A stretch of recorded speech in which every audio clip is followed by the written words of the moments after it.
네, 우리 찾으셔서 우리 한 목소리로 우리 같이 읽도록 하겠습니다. 7장 12절입니다. 같이 읽겠습니다. 시작. 그러므로 무엇이든지 남에게 대접을 받고자 하는 대로 너희도 남을 대접하라. 율법이요 선지자니라. 아멘. 지난주 설교가 좀 많이 짧았던 것 같아요. 그래서 오늘은 지난주 이번 주 가면서 좀 길게를 하려고 했다가 그러면 안 되겠다 이런 생각을 하게 됐습니다. 제가 설교가 긴 모양이에요. 근데 지난주 보니까 20분 조금 더 한 것 같은데 아주 가볍게 너무 짧다고 너무 왜 그렇게 짧게 하셨냐고 무슨 일이 있으시냐고 전혀 일이 없습니다. 어, 보통 한 25분, 뭐 30분 보통 이렇게 설교를 하는데요. 그래서 저도 회개 많이 했습니다. 조금 짧게 해야 되겠구나. 그래서 A4 용지를 이제 한 장을 줄이기로 했어요. 보통 77 장평에다가 포인트 13을 해서 5장을 뽑았는데 이제 한 4장 정도만 이렇게 뽑고 하면 시간을 줄일 수 있지 않을까 이런 생각을 했습니다. 긴 게 좋은 게 아닌 것 같아요. 예,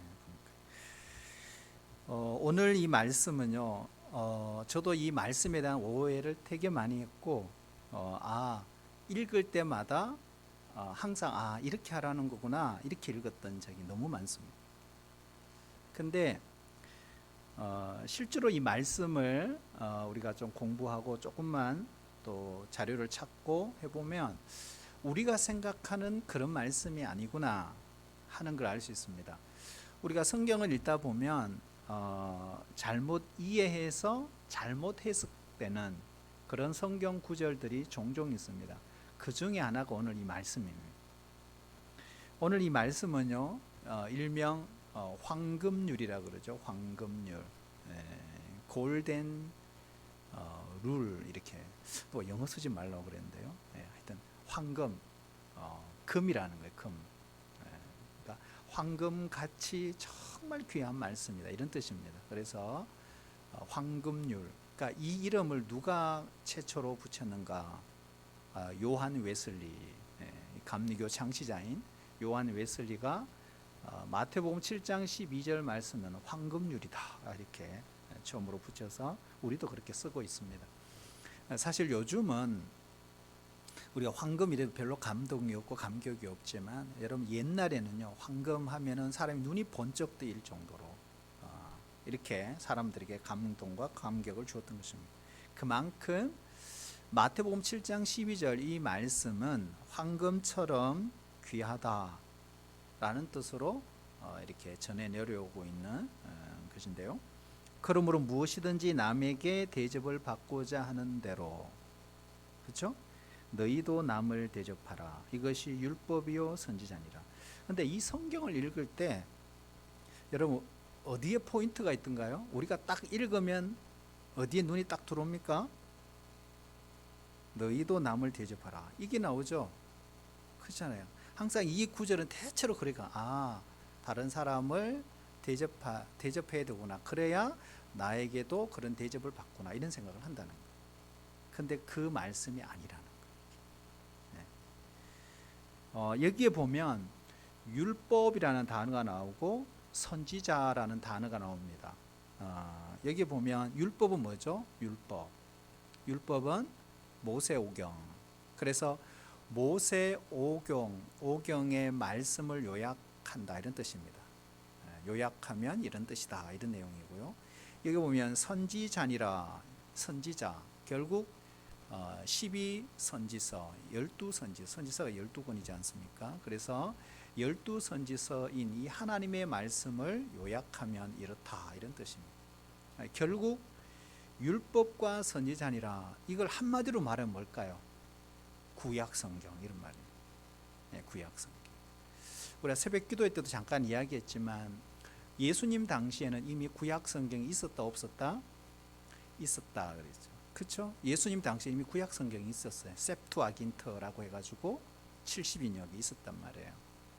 근데 그 70인역이 언제 이렇게 발간이 되었느냐? 중간기 말라기가 끝나고 세례 요한이 등장하기 전 그 사이 400년간을 중간기라 그러죠.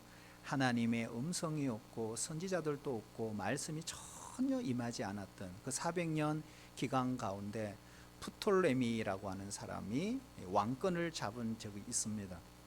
그럴 때 이 프톨레미라는 이 왕이 알렉산드리아, 그 당시 이집트의 알렉산드리아의 유명한 전 세계의 도서관, 가장 큰 도서관이 있었어요.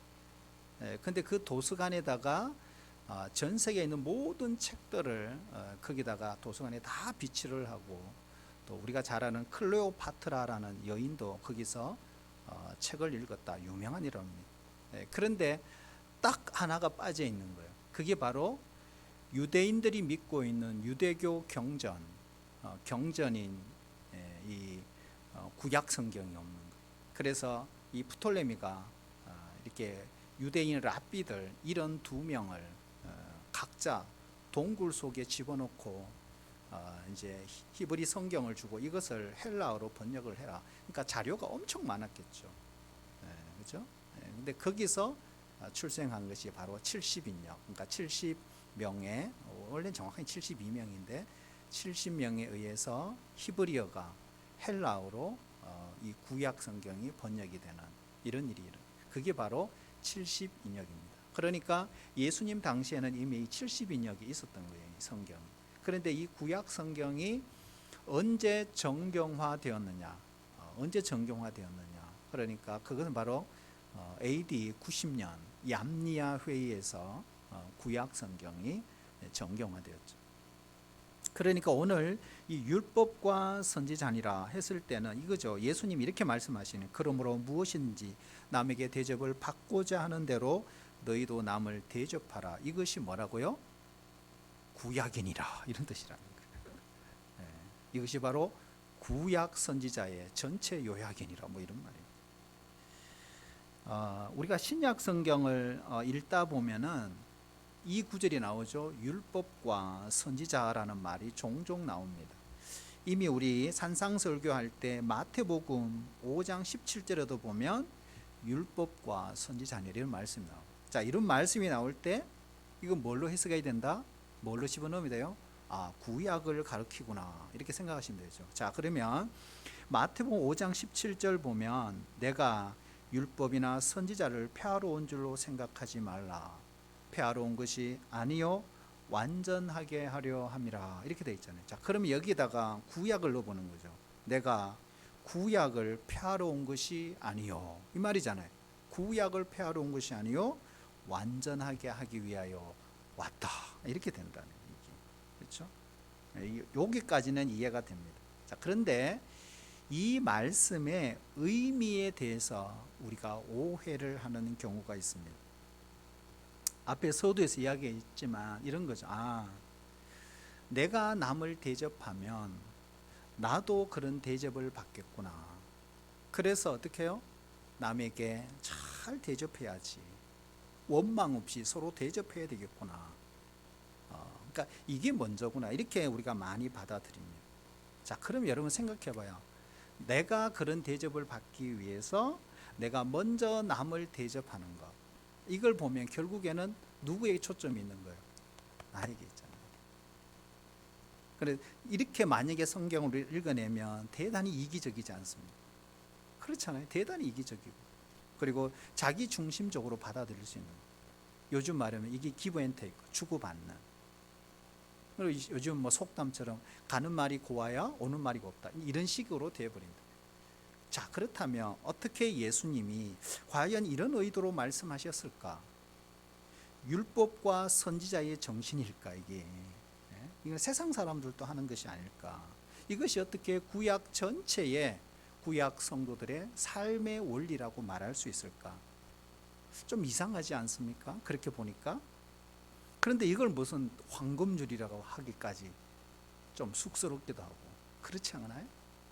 그래서 이 말씀에 대한 오해가 있다.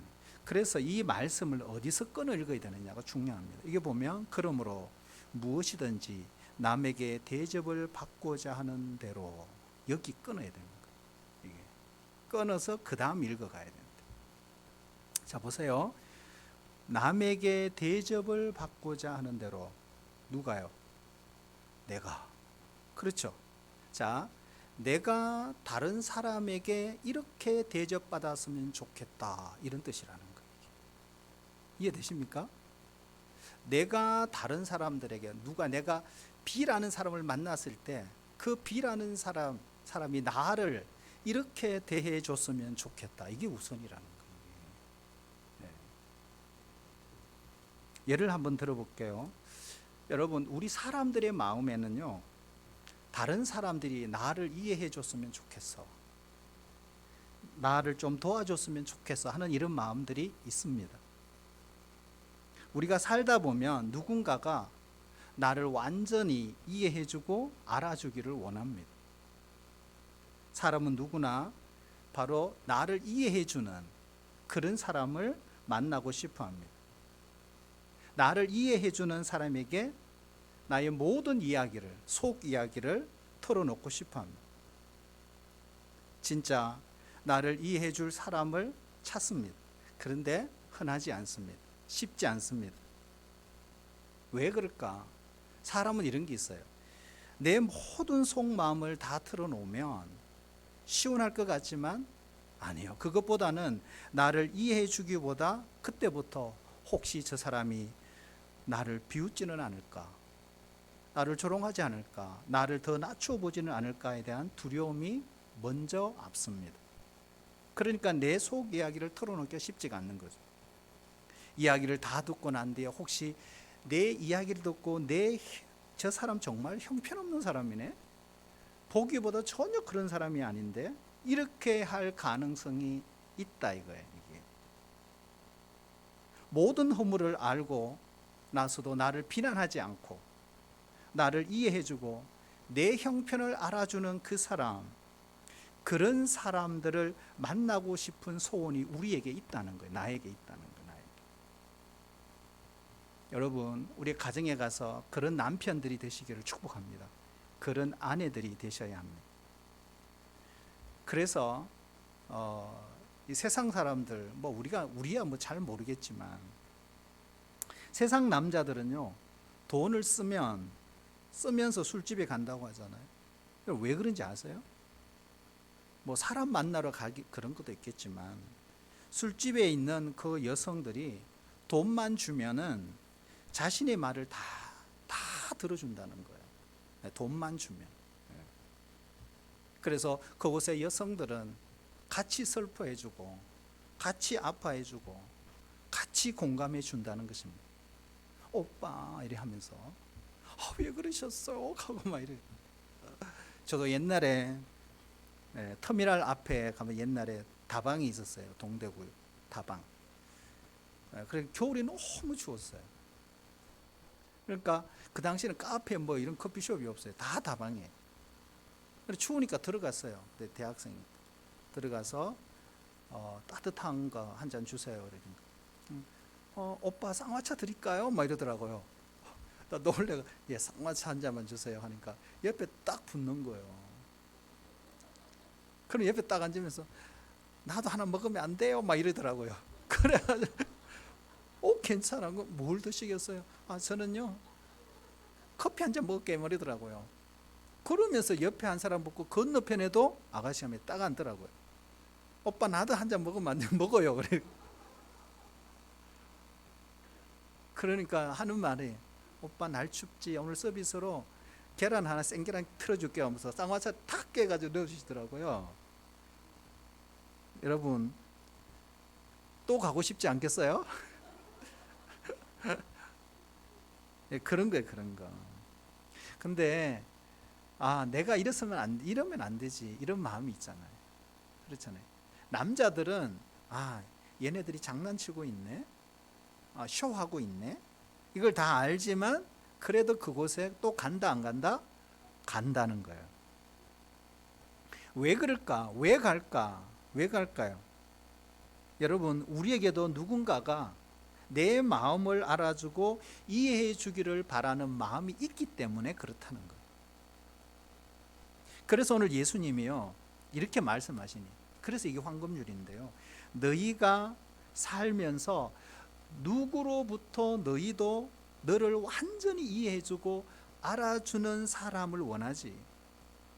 이런 말이에요. 그렇다면 네가 먼저 다른 사람들에게 그렇게 이해하고 알아주어라. 이런 뜻이라는 거예요. 이게. 여러분, 아내에게 이해받기를 바라기 전에 먼저 여러분 사랑하는 남편들이 아내를 이해해 주어야 한다는 거예요. 적용하면 그런 거죠. 남편에게 무언가를 우리가 바라기 전에 남편을 먼저 이해해 주고 알아주라. 이런 뜻이라는 겁니다.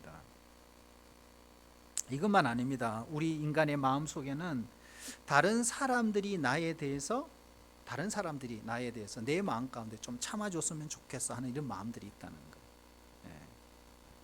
예. 그런 게 있거든요. 그래서 성경은 사랑은 오래 참는 것이다 이렇게 이야기를 했습니다.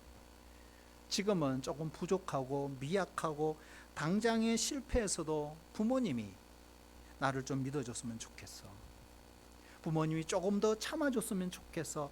이런 생각을 갖고 있는 자녀들이 있다 이 말입니다. 이때 믿고 그 부모님이 기다려줄 때 자녀 입장에서는 그 부모가 얼마나 고마울까요? 사실 누가 내 단점을 지적해 주지 않아도 내 스스로 나는 부족한 사람이야. 누구보다도 나를 너무나 잘 알고 있다 이 말입니다. 나는 연약한 사람이지. 내 단점을 너무 잘 알고 있어요. 그래서 그 허물이나 그 단점을 구태여 누군가가 끄집어내서 비판하지 않더라도 함부로 이야기하는 것보다 어떻게 하는 게 좋다? 기도하며 조용히 나를 믿고 참아주고 기다려주는 사람을 원한다 이 말입니다. 이거는 누구의 마음이든 다 똑같다. 저도 마찬가지. 그래서 오늘 예수님이 말씀하시는 게 이런 겁니다. 한번 잘못했다고 관계를 정리하거나 쌀쌀맞게 대하는 사람보다 나의 단점을 알고 나의 실수도 알지만 오래 참아주는 사람, 그 사람이 고맙고 귀한 사람이라는 것. 그렇다면 어떻게 하라는 거예요? 네가 정말로 그렇게 다른 사람들에게 대우받기를 원한다면 그런 마음이 있지 않냐? 그렇다면 네가 먼저 가정에 가서 배우자에게 그리고 사랑하는 자녀에게 교회 공동체 안에서 형제와 자매들에게 똑같이 대해 주라 이런 말이라는 거예요. 이해되십니까? 그러니까 이렇게 이 성경을 이해해야 된다는 거예요. 또 이런 것도 있어요, 여러분. 우리 마음속에는요, 다른 사람에게 좀 이거죠. 존중도 받고 존경도 받고 조금 인정받기를 원하는 마음이 있습니다. 이건 사실입니다. 왜 그럴까? 이유가 있어요. 왜 사람은 존경받기를 원하고 사람들로부터 인정받기를 원할까? 이유가 있어요. 그 이유는 뭘까? 바로 우리는 하나님의 형상을 따라 지음받은 존재이기 때문에 그렇습니다. 그래서 그런 거예요. 내 존재를 인정해 주는 사람이 가장 고맙습니다. 그렇다고 해서 무슨 큰 일을 하라는 그런 뜻은 결코 아닙니다. 예를 하나 들면 한 나라의 대통령도 마찬가지잖아요. 국민들이 인정해 주지 않고 존경해 주지 않는다면 그 위치 자체가 아무런 소용이 없다 이 말이에요. 그러나 만약에 내가 정말 식당에서 일하는 종업원이라 할지라도 주인이든지 누군가가 나를 인정해주고 존중해 줄 때 얼마나 감사합니까? 사랑하는 남편과 아내가 서로 존중해 줄 때 우리의 마음이 따뜻해지는 건 틀림없는 사실입니다. 여러분, 우리가 존중과 인정을 배울 수 있는 가장 좋은 장소가 있다면 저는 그건 가정이라고 생각합니다. 그래서 어릴 때부터 우리 가정에서 우리 자녀들에게 이런 존경과 인정을 받는 이 훈련을, 이 배움을 가르쳐야 합니다. 그래서 그런 자녀가 자라면 직장에서 사회 속에 나가서 멋진 하나님의 자녀로 살아갈 수 있게 될 것입니다. 아무리 재능이 특출하고 공부를 많이 하고 세상적으로 보는 스펙이 좋고 똑똑해 보일지라도 이 부분이 서툴면 멀지 않아 자신도 모르는 어려움을 겪을 수가 있습니다. 그래서 우리의 재능과 우리의 실력이 빛을 발하기 위해서는 이러한 인간관계의 기술을 가정에서부터 터득하는 것이 정말 중요합니다. 그래서 여러분, 가정이란 공동체가, 가정이라고 하는 이 공동체 안에서의 우리의 배움이 얼마나 중요한 줄 몰라요. 우리가 좋은 기술을 잘 배우면 평생 사용할 수 있습니다. 중요한 것은 처음 잘 배워야 한다. 처음을 잘 배우는 것이 중요하다. 우리가 잘못된 기술을 배워놓으면 그것이 평생을 갑니다. 예를 들면 그죠. 우리가 운전을 배우면, 운전을 처음 배울 때 여러분 가장 중요한 게 뭘까요? 운전을 배울 때 가장 중요한 거, 이제 면허를 이제 시험 앞두고 이제 연수도 하고 이제 실기도 패스하고. 근데 여러분, 운전을 할 때 가장 중요한 게 뭐든가요? 100점 맞아라 이거든가요?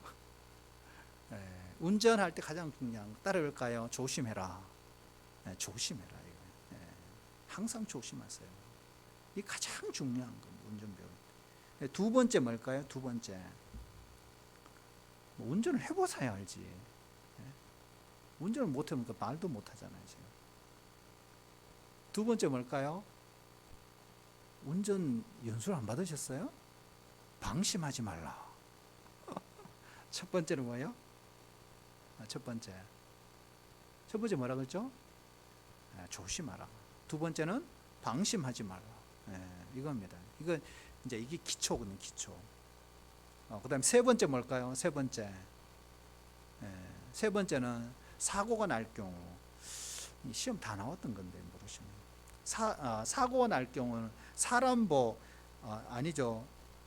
사람이 차보다 훨씬 더 중요하다. 그렇기 때문에 차가 좀 상하더라도 사람의 안전을 소중하게 여겨야 한다. 이 세 번째입니다. 그러니까 100점을 못 맞죠, 여러분. 이게 다 알고 계셔요. 어쨌든 여러분, 예수님이 하시는 말씀이 뭐냐면, 너희 마음에 그러한 소원이 있다면 마땅히 다른 사람들을 존중하고 인정해 주어야 되지 않겠느냐, 이런 뜻입니다. 네가 그런 마음이 있다면. 그렇죠? 예를 한번 들어보겠습니다. 여러분, 우리 안에는 이러한 내 자신이 다른 사람을 만났을 때 그 사람이 나를 이렇게 대해줬으면 좋겠다고 하는 이런 많은 목록들을 우리는 기록할 수가 있습니다. 이건 몇 가지 이야기 안 했지만 이런 것도 가능하죠. 다른 사람이 나에게 좀 친절했으면 좋겠어, 이런 것도 있어요. 그리고 이런 거 있죠. 내가 실수했을 때, 내가 잘못했을 때 그 사람이 나를 좀 용서해 줬으면 좋겠어, 나를 좀 도와줬으면 좋겠어, 나를 보고 좀 한번 빵긋 미소 지어줬으면 좋겠어 하는 이런 바람이 있습니다. 좋은 말로 따뜻하게 나를 좀 대해줬으면 좋겠어, 이런 게 있답니다. 그러니까 이 끝이 없는 거죠. 그런데 여러분, 오늘 주님 뭐라고 합니까? 주님은 우리 안에 이러한 소원 그대로 먼저 네가 그들에게 행하라, 이렇게 이야기하시는 거예요. 근데 여러분, 이 말씀이 쉬운 말씀이 어려운 말씀이에요. 엄청 어려운 말씀입니다. 이게 쉬운 말씀이 아니에요. 그래서 우리는 여기까지 이해는 했습니다. 이 말씀이 이런 뜻이구나. 근데 문제는 뭐냐 하면 실천이 어렵습니다. 그러니까 말씀의 뜻은 해석이 되었고 이해는 됐는데 문제는 실천입니다. 근데 여러분, 이 말씀을요, 실천하는 것이 굉장히 어렵습니다. 쉬운 게 아닙니다. 구체적으로 예를 들면 만약에 용서를 예를 한번 들어보겠습니다. 자, 이걸 한번 적용해 볼까요? 이렇게 하면 어떨까요? 내가 잘못했을 때, 이거죠. 내가 잘못했을 때 다른 사람이 나를 용서해 주기를 원하는 마음이 있어요, 없어요? 있습니다. 우리가 그렇다는 거. 그래서 만약에 내가 용서를 받았어요. 그러면 그 용서받은 기쁨은 정말 말로 표현할 수 없죠. 이야, 진짜. 그리고 이 사람이 하는 말이 내가 하는 말이, 야, 용서는 정말 아름다운 것이야, 이렇게 말까지 했어요. 왜? 용서의 기쁨을 맛보았잖아요. 예, 그러니까 정말 아름다운 것이야. 자, 그런데 거꾸로 한번 해볼까요? 거꾸로. 그러나 내가 다른 사람을 용서하려고 할 때 어떨까 하는 것입니다. 여러분, 그때는요, 용서가 아름다울까요? 아름답지 않습니다. 어쩌면 용서하는 그 사람을 내가 용서하는 그 자체가 고통입니다. 고난입니다. 어쩌면 그 사람은 내 자신일 수 있는데 용서라는 단어 자체가 싫을 수도 있습니다. 충분히 그럴 수가 있다. 용서를 내가 받을 때는 아름답다, 정말 용서는 아름다워 말을 할 수 있는지를 모르지만 내가 용서하기는 싫은 것입니다. 용서는 이렇게 어려운 것입니다. 그래서 오늘 말씀, 남에게 대접을 받고자 하는 대로 남을 먼저 대접하는 것이 쉬워요, 어려워요? 정말 어려운 거예요. 이거는 뭐 밥 한 그릇 대접해 주세요, 네? 하나에 두 개 물건이 있으면 하나 나눴어요, 이런 게 아니라는 거예요. 그래서 우리의 이런 걸 하다 보면 우리가 실패하기 때문에 뭘 느끼느냐? 우리의 연약함을 느낍니다. 이해하는 것은 어렵지 않습니다. 그러나 그것을 행동으로, 실천으로 옮기는 것은 너무나 어렵습니다. 그러면 이런 생각을 하죠. 아니, 우리가 할 수도 없는 걸 예수님이 하라고 말씀하셨나? 그렇잖아요. 그리고 명령까지, 명령이잖아요. 명령하셨나? 그렇다면 오늘 이 말씀 속에 어떻게 하면 그러면 이 어려운 이 황금률을 우리가 실천할 수 있을까 하는 거예요. 그래서 오늘 문맥이 중요합니다. 그래서 우리가 성경을 읽으실 때 문맥으로 읽어야 한다. 문맥으로. 자, 오늘 이 마태복음 7장 12절 말씀 나오기 전에 우리 지난주 공부했죠. 지난주 주제가 뭐죠? 지난주 주제 기도잖아요. 기도. 그렇잖아요. 기도잖아요. 그래서 기도에 대해서 예수님이 강조하고 세 번이나 계속 강조를 하셨습니다. 그만큼 중요하다. 그리고 오늘 이 말씀을 주셨다. 이 말씀. 자, 그럼 무슨 뜻일까요? 이겁니다. 우리 힘으로는 이 말씀을 실천할 수 없다. 이거 주님도 안다, 이 말이에요. 그래서 우리 능력으로, 우리 의지로는 할 수 없다. 이 적용이 불가능하다. 그러면 내 삶 속에 적용하기 위해서는 어떻게 해야 된다고요? 첫 번째, 가장 중요한 거, 하나님을 의지해야 한다. 이 이야기입니다. 하나님을 의지해야 한다. 날마다 은혜의 보좌 앞에 담대히 나아가서 실천할 수 있는 은혜를 달라고 구해야 한다. 이런 뜻입니다. 자, 우리 9절 한번 볼까요? 9절 말씀 보면 이런 말씀 있죠.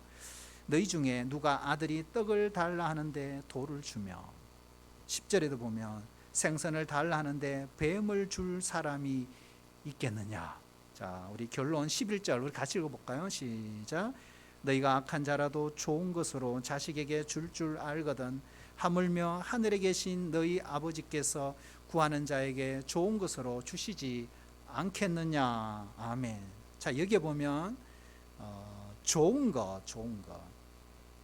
것으로 주시지 않겠느냐 이래 돼 있어요. 그런데 누가복음 11장에 보면 병행구절, 이 좋은 것을 어떻게 거기는 기록하고 있죠? 좋은 것이 아니라 성령, 이렇게 돼 있어요. 구하는 자에게 성령을 주시지 않겠느냐 이렇게 돼 있단 말이에요. 자, 그렇다면 이게 무슨 말일까? 하나님은 우리가 자녀로서 기도하면 가장 좋은 것으로 응답해 주십니다. 그렇다면 그 가장 좋은 것이 뭐라는 거예요? 성령이다, 이런 말이에요. 성령. 자, 그렇다면 성령이 우리 마음에 들어오시면 어떤 일이 일어날까? 어떤 일이 일어날까요? 여러분, 성령 체험하셨나요? 여러분, 성령이 여러분 안에 계세요? 성령 충만하세요? 그렇다면 성령이 우리 안에 오실 때, 내가 성령으로 충만할 때 어떤 일이 일어나든가요? 어떤 일이 일어나든가요? 하나님의 음성을 들을 수 있습니다. 기쁨이 충만합니다. 자신도 모르게 변화가 일어나기 시작합니다. 얼굴이 환하게 변합니다. 또 그 중에 하나가 그렇게 말 맡은 사람이 말수가 적어집니다. 남을 비난하지 않습니다. 마음이 넓어집니다. 용서를 베풀 수 있게 됩니다. 그리고 참고 인내하고 이길 수 있는 능력이 옵니다. 그렇잖아요. 그래서 여러분, 이런 것들을 보면 우리에게 무엇이 부어져야 된다? 성령이 부어져야 한다는 거예요. 성령이 부어져야 합니다. 그래서 기름 부으심이 중요합니다. 성령의 기름 부으심, 성령의 뜨거움, 이 체험, 성령의 체험 정말 중요합니다. 여러분, 정말 중요해요. 어쩌면 성령의 영광로에 푹 젖어 우리는 빠져야 합니다. 그래야 펄펄 살아있는 배추가 아니라 푹 익은 배추처럼 되는 것입니다. 우리는 기름 부으심이 필요합니다. 그럴 때 어떻게 해요? 고난도 이겨냅니다. 고난도 이겨냅니다. 여러분, 기도 시간마다 우리는 하나님을 만날 수 있습니다. 그래서 그 기도 안에서 하나님을 만나고 그 기도 안에서 성령 하나님이 내 안에 날마다 충만하게 모시게 되면 비로소 12절 이 말씀을 행할 수 있게 된다, 이런 말씀입니다. 하나님은 우리에게 실행 불가능한, 할 수도 없는 명령을 하신 적은 창세기 계시록까지 그 어느 것도 없습니다. 원수를 사랑하라. 우리가 볼 때는 주님 말씀, 무슨 그런 말씀을 하고 계십니까? 왜 불가능한 말씀을 우리에게 주십니까? 그럼 여러분, 원수를 사랑했어요, 못했어요? 여러분, 우리가 스데반 집사님 공부를 했지만 스데반 집사님이 성령 충만하여 자신을 향하여 돌을 던지는 그들을 향해서 어떻게 해요? 여러분, 성령 충만은 참는 것입니다. 인내하는 것입니다. 도리어 자신을 향해 돌을 던지는 그들을 향해서 하나님, 저들의 죄를 용서해 달라고 선포하는 것이 성령 충만입니다. 원수를 얼마든지 사랑할 수 있습니다. 우리가 할 수 없는 게 없어요. 주님은 할 수 있는 걸 다 주신 것입니다. 그래서 이 말씀을 생활에 적용할 수 있는 방법을 주님이 제시해 주신 것입니다. 그게 뭐냐? 이겁니다. 기도하라. 기도하면 내가 너희들이 구하는 모든 것을 들어주겠다. 그죠? 성령을 충만하게 부어주겠다. 그래서 할 수 있게 된다, 이렇게 말하는 것입니다. 세계적으로 유명한 피아니스트가 어느 날 미국 공연에 들어갔습니다. 시작도 하기 전에 이미 그 공연장에는 많은 사람들이 홀을 꽉 채웠습니다. 연주를 시작하기 시간이 거의 다 됐습니다. 그때쯤 아들 5살 난 아들 하나를 데리고 그 공연장에 찾아온 어머니가 있었습니다. 그 어머니의 꿈은 바로 이 아들을 세계적인 피아니스트를 키우는 것이었습니다. 그런데 그 홀에 딱 들어왔는데 반갑게 만난 사람들과 이야기하는 사이에 이 아이가 갑자기 사라졌습니다. 5살짜리 아이가. 근데 갑자기 무대 위로 뛰어 올라갔어요. 저 꼭 화민이 어릴 때 생각이 나더라고요. 무대 위로 올라갔습니다. 그러면 그랜드 피아노 앞에 딱 앉는 거예요. 그러면서 젓가락 행진곡을 막 치기 시작하는 거예요. 그래서 사람들이 너무 당황하고 놀랐어요. 여기저기서 웅성웅성 거리기 시작했어요. 아니, 저 아이를 끄집어내야지. 도대체가 부모는 어디 있는 거야? 왜 아이를 저렇게 그냥 가만두는 거야? 그때 세계적인 피아니스트가 걸어 나왔습니다. 그러면서 웅성웅성하고 있는 그 관중들을 보면서 조용히 하라고 사인을 줬습니다. 그리고 아이 뒤로 갔습니다. 그리고 아이 팔을 감싸 안았어요. 그러면서 이렇게 속삭였습니다. 계속 연주해. 그리고는 옆에 앉아서 적석에서 화려한 화음을 넣으면서 함께 젓가락 행진곡을 같이 연주했습니다. 그런데 이 사건이 미국 전역에 다 퍼졌습니다. 수많은 신문사와 또 잡지에서 이 사건을 보도했습니다. 여러분, 그 아이가 어떻게 됐을까요? 그 아이, 이후의 이야기는 없지만 아마 유명한 세계적인 피아니스트가 되었을 것입니다. 여러분 왜 이런 이야기를 하느냐 하면 우리 하나님도 이런 분이시라는 거예요. 하나님. 예. 우리가 한 번 실수했다고 우리를 끌어내리지 않는 분이세요.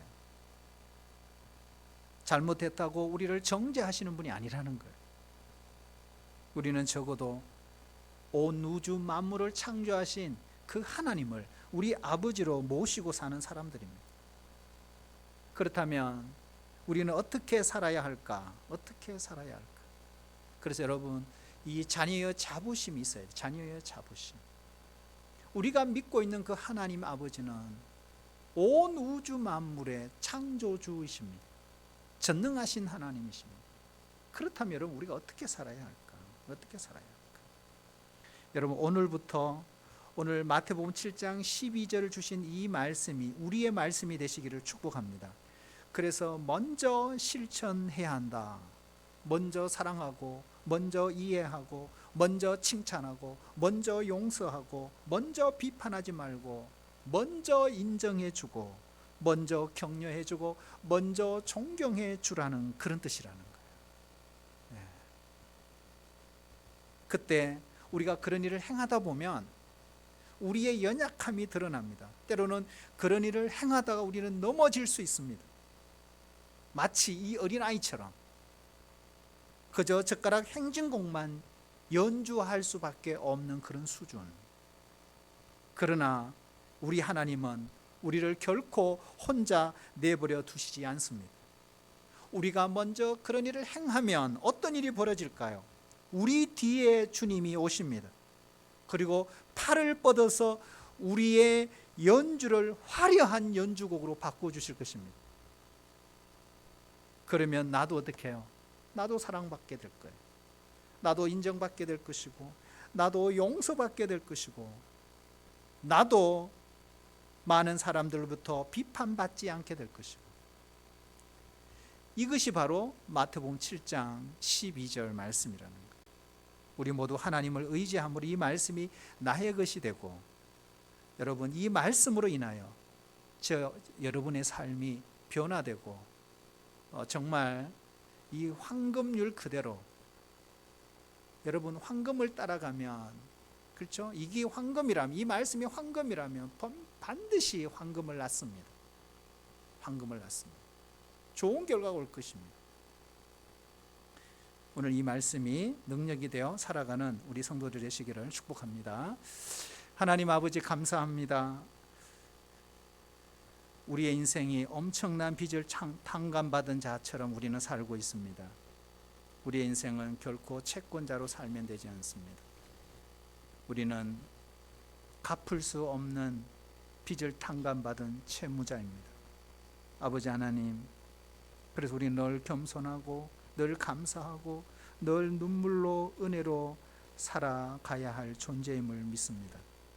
항상 우리를 그렇게 대접해 주시는 주님, 우리도 주님처럼 가정에서 사랑하는 아내를, 남편을 먼저 사랑하고 섬기고 존경하고, 우리 교회 공동체 안에서도 주님처럼 사랑하고 존경하고 인정하고 용서하고 대접하며 살아가는 주의 백성들이 되게 하여 주시옵소서. 예수님의 이름으로 기도하옵나이다. 아멘.